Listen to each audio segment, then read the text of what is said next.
Hi guys, welcome to Millennial Movie Fan Channel. My name's Tyler. Today's review is going to be for Guy Ritchie's new film, The Wrath of Man. If you guys are new to the channel, make sure you give me a thumbs up, hit subscribe, and the little notification bell. That way you get alerts to when I post a new video. Also share this video around all your friends and family on Facebook, Twitter, and all the different social media outlets. I really enjoyed this movie. I like The Gentleman, Guy Ritchie's previous film, and this had a similar vibe to that at times, especially when it came to the dialogue, some of the funny little jokes that they had in there with like the henchmen and kind of like the lull periods in between scenes. He dropped like a funny line, and the characters had some witty moments.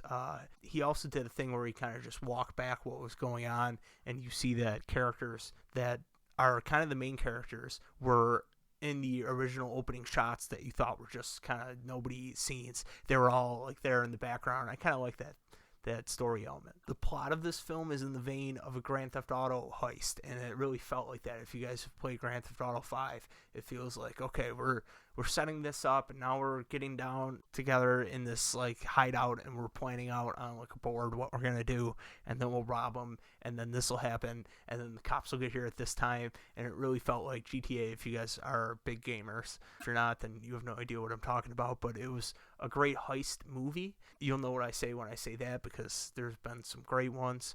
Jason Statham was pretty good. Guy Ritchie really knows how to accentuate his strengths and hide his weaknesses, and I feel like when he's a lead in some films, I normally kind of clock out, and I'm not the biggest fan of when he's in the forefront. He is good as an ancillary character a lot of the times, when he has other people to bounce off of, and he could be the straight man. It's not always a good idea to have him as the star of the movie and to try to pass him off as funny or charming, because he's got a certain charm to him, but he's got a really dry like British humor, and that just doesn't do it for me personally.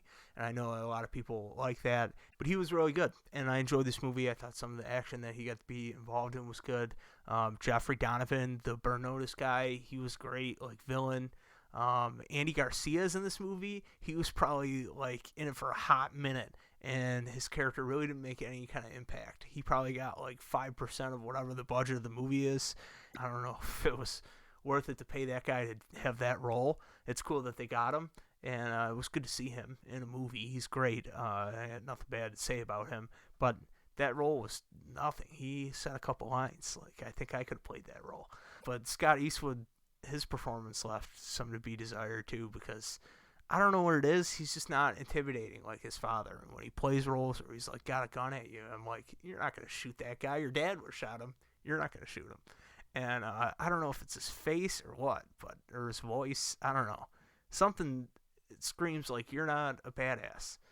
And it's not fair to compare him to Clint Eastwood, because it's just like impossible to fill those shoes for anybody. I don't know. He didn't have the kind of like intimidating thing he was supposed to have. He like the douchey like playboy guy who you're like, you're, I don't know, you're capable of doing this, killing people and robbing and going off on your own, taking all the money. Like, and that was another thing with this movie, was like, how were they gonna launder all that money? They were stealing like $150 million, and they never had a plan for like afterwards. They did the Goodfellas thing where they're like, don't buy any expensive cars, whatever. And I think they have a line with Scott Eastwood where he's like, oh yeah, it's on somebody else's credit card, not in my name.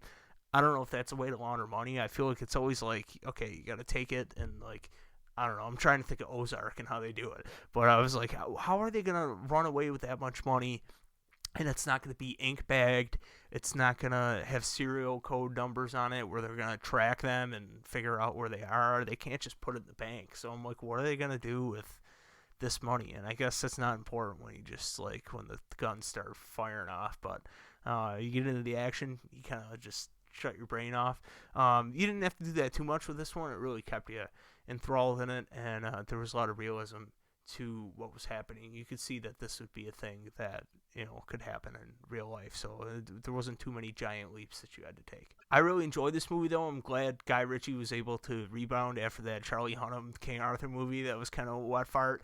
But let me know what you guys thought down below, and like I said in the beginning, hit subscribe. That was not subscribe. That was a thumbs up. Hit the like button, hit subscribe, and hit the share button, and send this video around on Facebook, Twitter, social media outlets. Really help out the channel. So I would appreciate that greatly, and I will see you guys in the next video.